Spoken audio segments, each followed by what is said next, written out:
Memang daging dia lembut.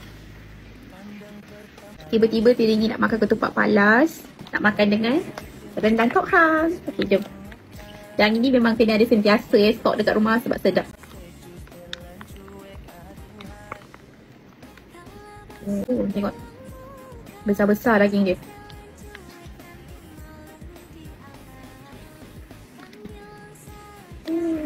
Tada. Oh, sedapnya. Ni barang. Bismillahirrahmanirrahim. Favorite Pak Mimin. Daging ada lemak.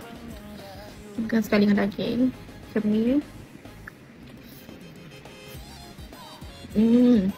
Rasa rempah rendang dia tu. Daging lembut. Rendang ni dia kids friendly tau. Tak pedas, so budak-budak pun boleh makan. Budak-budak. Tekan je. Nampak tu.